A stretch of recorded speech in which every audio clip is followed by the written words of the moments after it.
Hello and welcome to another edition of Sports, Cigars, and Coffee. I'm your host, Coach Dave. For another episode, we're going to be recapping week 6 of the NFL, recapping week 7 of the NCAA college football, looking ahead to this weekend, Major League Baseball playoffs are in the championship series. And let's start with the cigar of the day. This is a Camacho Factory Unleash 2. This is a Connecticut wrapper from Ecuador. Got some vanilla and cedar in there to me. Everybody has different tastes. I like this cigar. It's very smooth. It's not bitter at all. So check this one out if you're inclined to have a nice, relaxing cigar. All right, so let's get into the NFL and what a wacky week it was in week 6, where we saw the 49ers and Eagles get beat on the road, 2 backup quarterbacks. The Giants, with a valiant effort against Buffalo with a backup quarterback, the Giants should have won. The Jaguars beat the Colts, and this is recorded after the Thursday night game. They beat the Saints last night, and they are taking control of the AFC South. And now we have the Detroit Lions are in uncharted waters. They are creeping up with the elite of the NFL. So let's look at my week 6 picks in review. I had Kansas City on Thursday night beating the Broncos 34-10. Kansas City did win. Kind of was a hodgepodge of a game. They won 19-8. Kansas City has the same problem as the Eagles with their red zone offense, but a win is a win nonetheless. On Sunday Night Football, I did pick the Bills 37-17. They hung on to win and escape 14-9.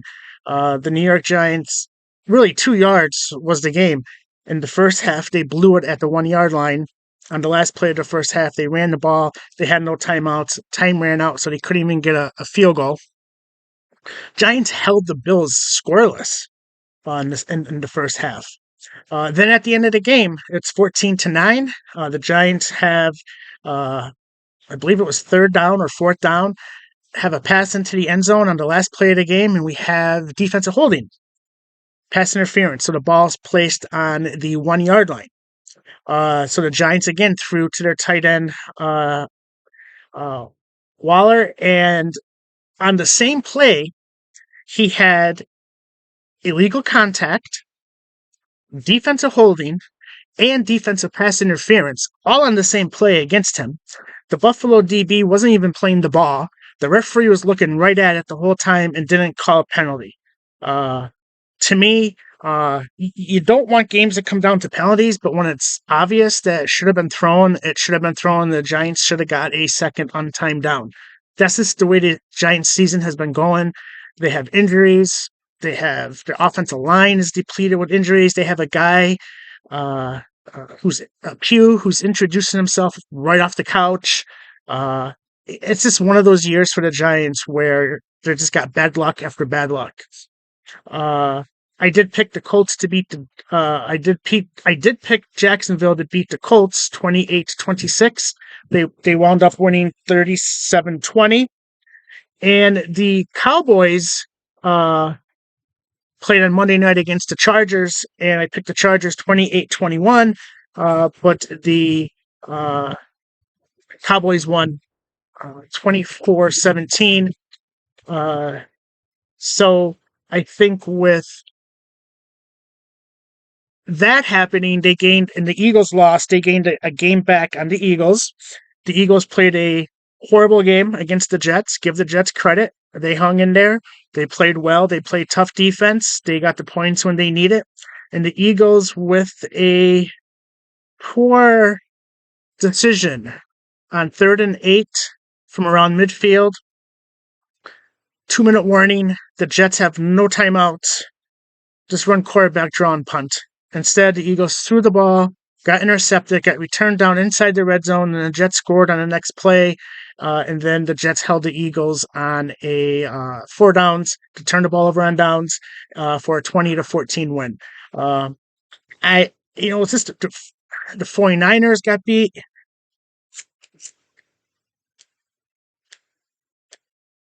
In Cleveland on a questionable unnecessary roughness call that extended a drive. It's just one of those things. And let's give props to Cleveland. Jim Schwartz, defensive coordinator, is now 8-1 against Kyle Shanahan when they're either head coach or defensive coordinator, offensive coordinator. For whatever it is, Jim Schwartz has his number. He was the defensive coordinator for the Eagles when they won the Super Bowl in 2017. Whatever it is, teams are going to start watching that film and they're going to start to try to duplicate, because we all know the NFL is a league that's a copycat league. So this week we have some really good games this week. We have the Lions and the Ravens going this week. 2 teams that have playoff hopes. I do have the Ravens winning 21-16.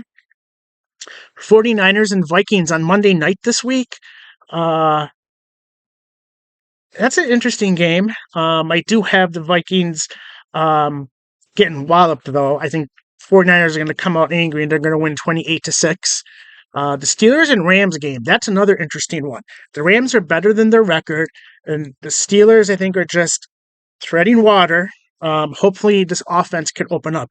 I have the Steelers winning 19-17. The game's in LA, so we know it's going to sound like a Pittsburgh home game. I think the Pittsburgh defense gets a pick 6, and they slow the Rams offense down. The Rams offensive line is shaky, and with TJ Watt coming off the edge, I expect him to have a big game. Last night, like I said, the Jacksonville beat the Saints. So Jacksonville really has a stranglehold on the AFC South. So the NFL usually has a week or two that's kind of weird where teams win that they shouldn't. Usually they're outliers. I know people on social media, they get panic-stricken when their team loses. Every time their team loses, they want everybody fired and they question every coach and every player. But it's a long season. You're going to have a game like that. Hopefully, though, this Sunday night, the Eagles are hosting Miami. That shall be an interesting game. Miami is number 1 in offense, number 1 passing, number 1 rushing, number 1 in points per game. So we're going to see what the Eagles do.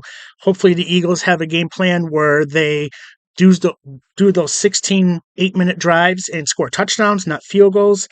But Tua, man, he's playing well. He's the best quarterback in the NFL. And I know there are experts on TV that don't want to admit it, but he's the MVP frontrunner right now. My MVP right now, I have, and the way I look at it now as we start getting deep in the year is, what would the team be without that player? So number 5, I have TJ Watt. Without TJ Watt, the Steelers don't have 3 wins. Because he single-handedly beat the Ravens. And he's on track to have the sack record. He's got 8 sacks through 5 weeks. And, well, we got to give a defensive player some love. It's always been the quarterback. I believe Sean Alexander has been for the Seahawks. No, Adrian Peterson.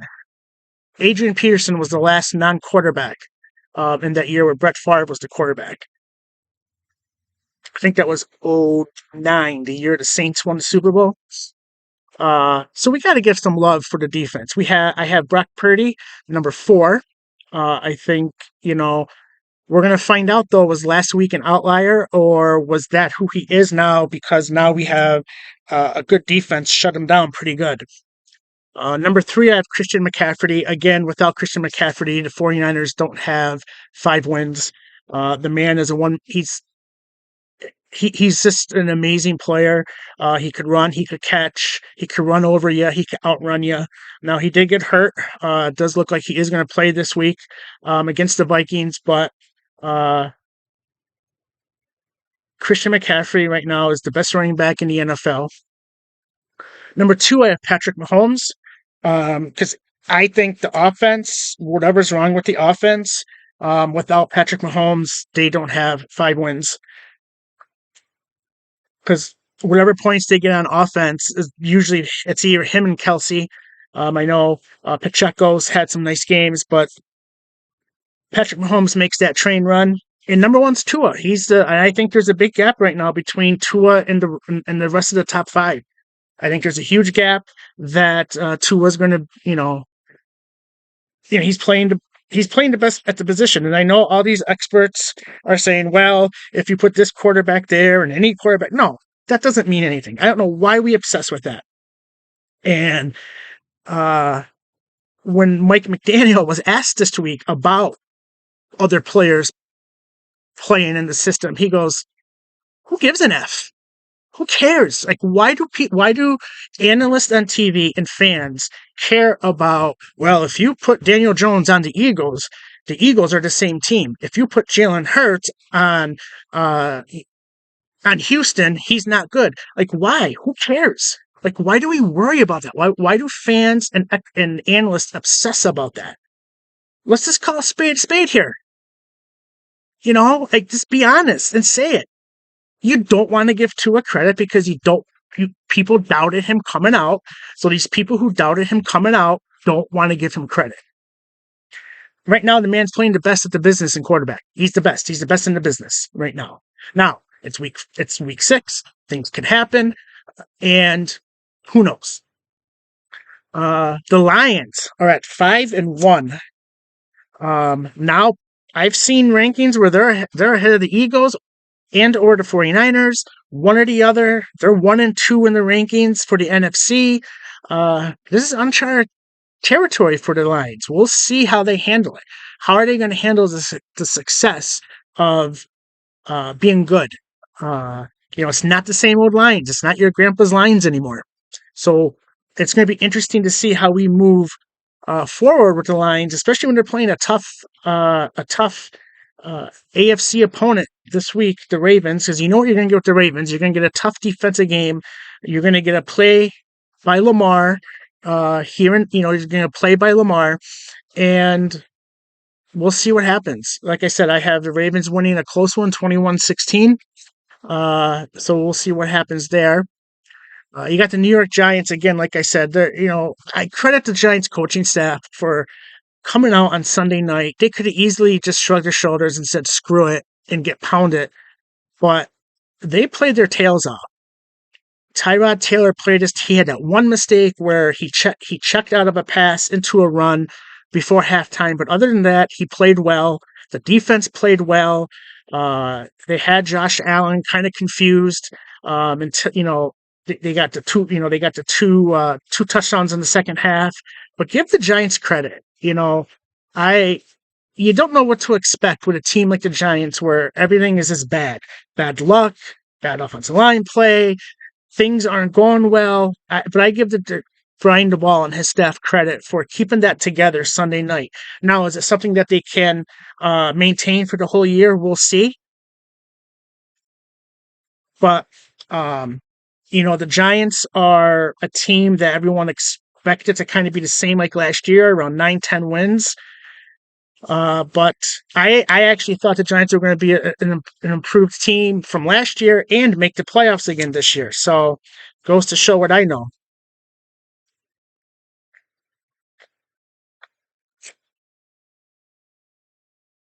It is a little windy here today, so the cigar is going out.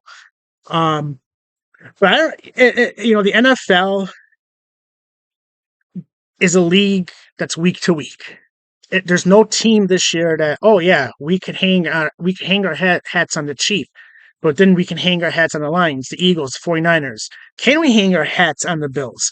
Can we hang our hats on Miami? Again, this is their uncharted. They haven't really won anything of significance in the last 15, 20 years. I don't know when the last time they won a road playoff game.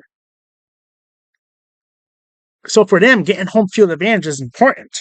Staying out of Buffalo, staying out of Baltimore, staying out of Kansas City, staying out of Pittsburgh, if Pittsburgh wins the division or, whatever.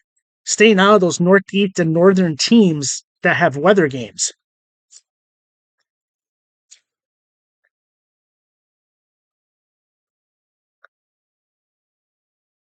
So this week in the NFL is going to be interesting. Uh, I expect the Eagles to bounce back. I think that was a wake up call for them. Now they're on a gauntlet. They got Miami, then they're at Washington, then they're home with Dallas, then they got the bye, then they're at KC, home with Buffalo, home with the 49ers, at Dallas, at Seattle. So, there's 8 games. If they come out of that 5-3, I think they're in good shape and split with the Cowboys. I mean, obviously, I want to win every game as a fan, but I know that's not realistic. Just beat the teams you're supposed to beat, win your home games, and let the rest take care of itself. So, with that, let's talk about college. The Fighting Irish, whew, they pounded USC. They made 3 interceptions. Caleb Williams, 3 interceptions.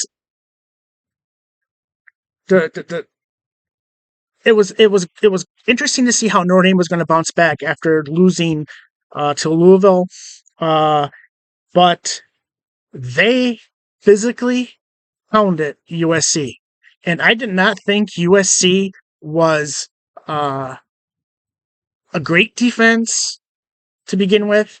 I thought their offense was good, of course, but I didn't realize how soft they were. I mean, they're softer than melted butter.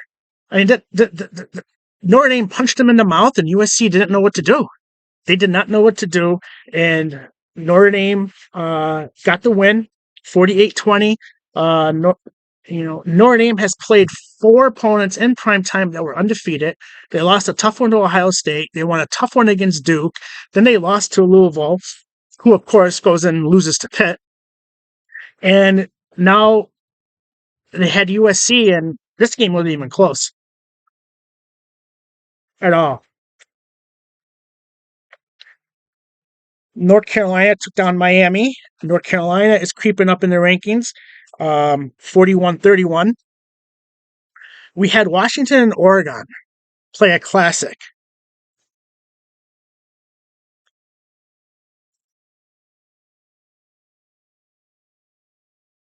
And in my opinion, the Oregon coach lost this game. He had a chance before halftime to take the points. He had a chance and kick a field goal. He had a chance right after halftime. They go down the field. He had a chance to kick a field goal. So there were 6 points, and then they were up. They were up 33-28, I believe they were up. And he was around midfield. All you have to do is punt. Yeah, he just punt. But he didn't punt. He went for it. And then Michael Penix Jr., who closed the gap on Caleb Williams in the Heisman, which I thought that was a foregone conclusion. I didn't expect Caleb Williams to lay an egg against Notre Dame. I figured Notre Dame could beat them, but it was going to be one of those games where Caleb Williams still had 4 or 5 touchdown passes. Michael Penix Jr., I think, scored in 2 or 3 plays. Boom, boom, boom. It's 36-30. It's 36-33. And then Oregon didn't miss the field goal to tie it on the last play of the game. So Oregon lost 6 points based on a coaching decision. They gave up 7 points based on a coaching decision. They lost 36-33. Now, I'm not a math genius by any means, but that tells me, if you do the math, they probably could have been winning on the last drive, even if Michael Penix scores. They may have to go 2 for the tie, depending on. But to me, that loss is 100% on Dan Lanning, the head coach. I don't understand why coaches. We saw it in the NFL this weekend with the Cowboys and Chargers. Just kick. It's okay to kick field goals. It's okay to punt. That's not bad. Sometimes you just got to do it. I know you want to go for it. You want to be aggressive, but 4th and 4 and 4th and 1 are 2 different animals. So I believe the aggressive coaching is good, But when it crosses the lines to stupidity, these coaches need to stop. Um, then we had Alabama got a gritty win over Arkansas. They're kind of teetering, getting back into that playoff discussion. They won 24-21 over Arkansas. It wasn't, it wasn't glamorous, but Nick Saban will take the win. And Penn State had their homecoming against the powerhouse UMass University. They won 63-0. But Penn State's season starts now. It starts tomorrow at Columbus, noon Eastern. Is this the year finally that James Franklin and Penn State get over the hump and take down Ohio State? I think the chances are the best they've ever been. Ohio State's offense is sluggish. Their defense isn't as good as, isn't as fast. They're good in terms of discipline and technique. But they don't look as fast to me as they did in previous years. I have more confidence that Penn State's going to win this year than I had in the previous 2-3 years. So we'll see. I'm expecting a low-scoring game. I'm expecting something like from the Joe Paterno, Jim Tressel era of like a 13-10, 17-13 type game. And hey, as long as the team in blue and white come out with a win, score 1 point more by any means necessary, I'll take it. This week, though, is a pretty good week of college football. We have Utah and USC. Number 14, Utah versus 18, USC. Number 4, Florida State at Duke. Against number 16, Duke. Number 2, Michigan and Michigan State. Now, that's a rivalry that's going to have an interesting feel with the new cheating allegations of sign stealing from the NCAA alleging that Michigan has been stealing signs.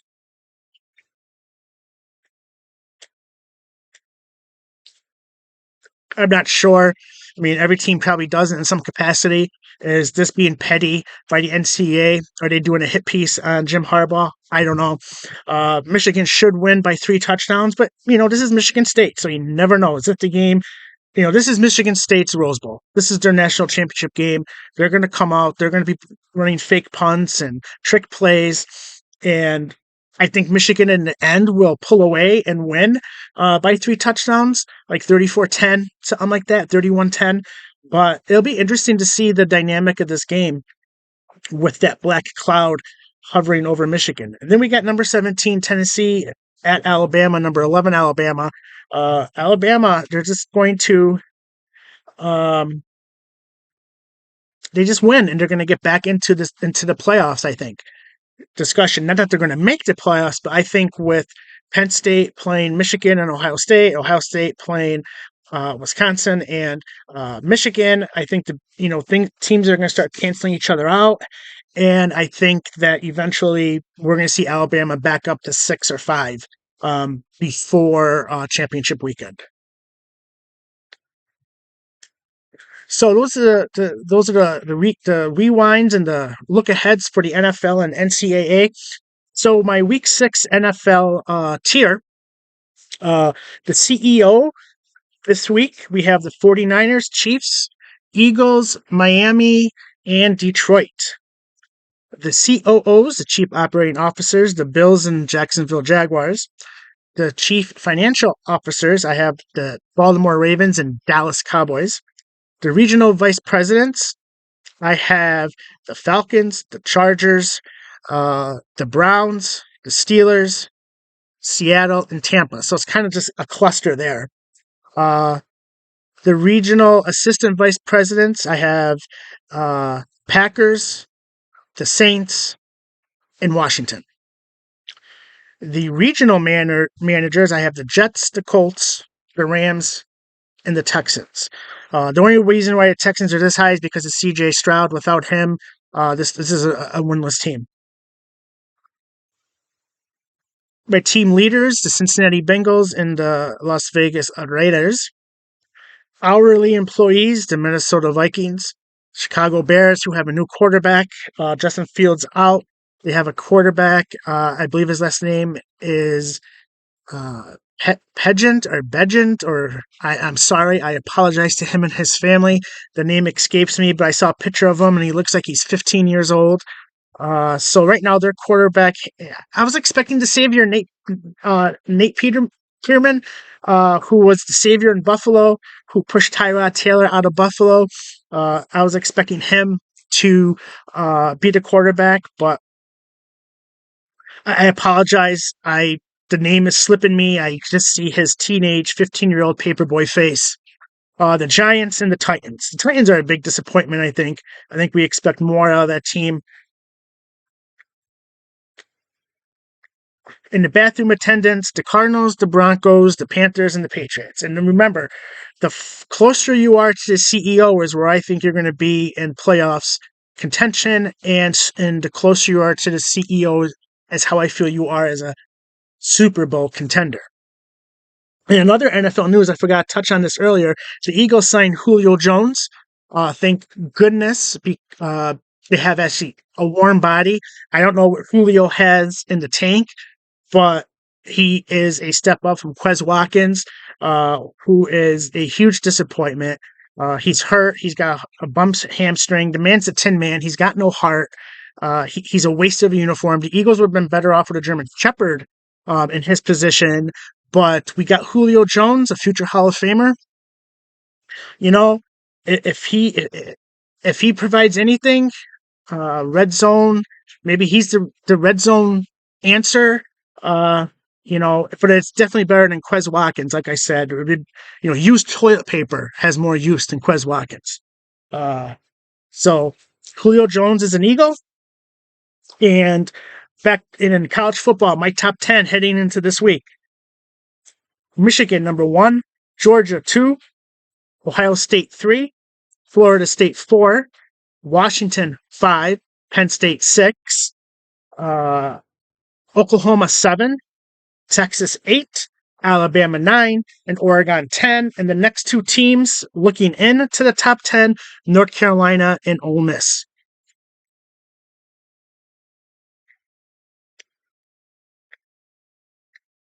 And America has been hit with a red wave in this postseason for Major League Baseball. Last night, the Astros beat the Rangers and tied the series 2-2 after losing 2 games in Houston. Now they've won the first 2 games in Texas. And the Phillies went up 2-1. The Phillies lost yesterday on a walk-off hit in the 9th inning. The Phillies bombarded Arizona and Philly to go to take a 2-0 lead to Arizona.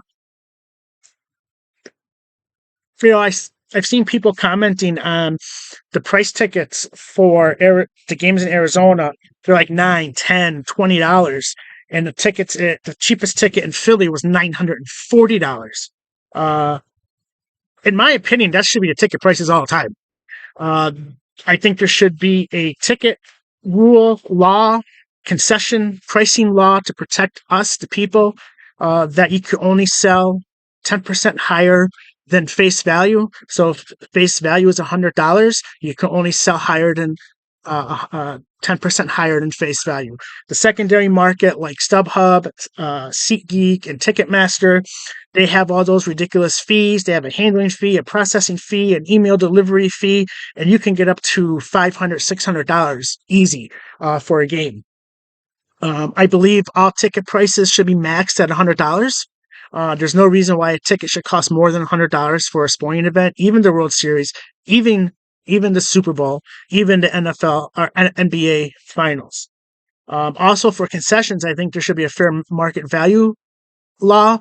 So in the Green Bay area, if a brat, 12-ounce beer, and French fries average in that area between restaurants and bars at $11.99, then Lambeau Field can charge $11.99 plus 10%. And that's it. That's as high as they could go. When you go to these stadiums, the food is $11.99, the drink is $5.99, and then the fries are $3.99. And all bottled water should be free. bottled water should not be $5. It should be free. I believe that we need to start protecting the consumer with price gouging. It is price gouging. That's what it is.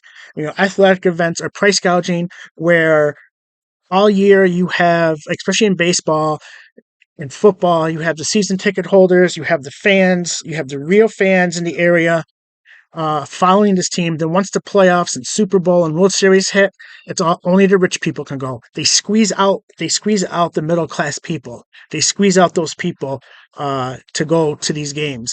And to me, it's wrong. I believe there should be legislation to fix that. It's legal price gouging, is what it is. But nothing will be done because we have a government that does nothing to protect people. They don't care. So that's my take on that. That's my rant on the tickets. What do you think? Do you think ticket prices should be capped? Do you think there's all these unnecessary handling fees and email delivery fees and taxes? I get.